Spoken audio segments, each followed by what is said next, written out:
الحمد لله رب العالمين. يا رب استر العيوب واغفر الذنوب وفرج الكروب. استر العيوب بسترك الجميل الذي سترت به نفسك فلا عين تراك، واغفر الذنوب بعفوك العظيم الذي لا يتصف بمثله أحد سواك، وفرج الكروب فأنت المجيب تجيب دعوة المضطر إذا دعاك. وأشهد أن لا إله إلا الله وحده لا شريك له، جعل البيت مثابة للناس وأمنا، وأمرنا فقال واتخذوا من مقام إبراهيم مصلى. وأشهد أن سيدنا وحبيبنا محمدا صلى الله عليه وسلم نبي لم تر العين أجمل منه وجها ولا أنور، نبي صعد إلى السماء فكان له فوق الغمام مصعد ومنبر، نبي هو أول شافع وأول مشفع في أرض المحشر، نبي هو خير من حج البيت واعتمر.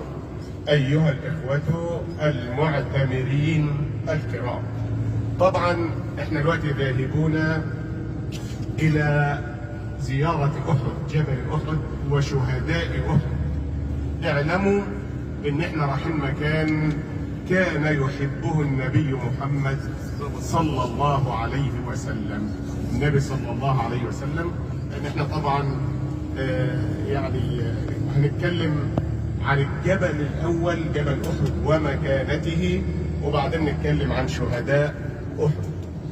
النبي صلى الله عليه وسلم كان يحب هذا المكان اللي احنا رايحينه. قال النبي صلى الله عليه وسلم: أحد جبل نحبه ويحبنا. جبل بيحب النبي صلى الله عليه وسلم، والنبي صلى الله عليه وسلم كان يحب جبل أحد اللي احنا بصدد زيارته الآن. جبل أحد رغم حبه للنبي صلى الله عليه وسلم كان يهاب النبي صلى الله عليه وسلم.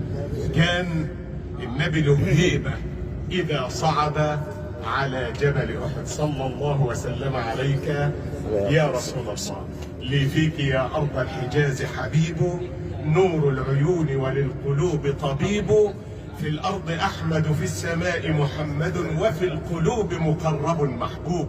الله يفتح عليك يا شيخ. النبي صلى الله عليه وسلم في يوم طالع على جبل أحد ومعاه 3 من الصحابة. معاه سيدنا أبو بكر الصديق رضي الله عنه، ومعاه سيدنا عمر رضي الله عنه، ومعاه سيدنا عثمان رضي الله عنه.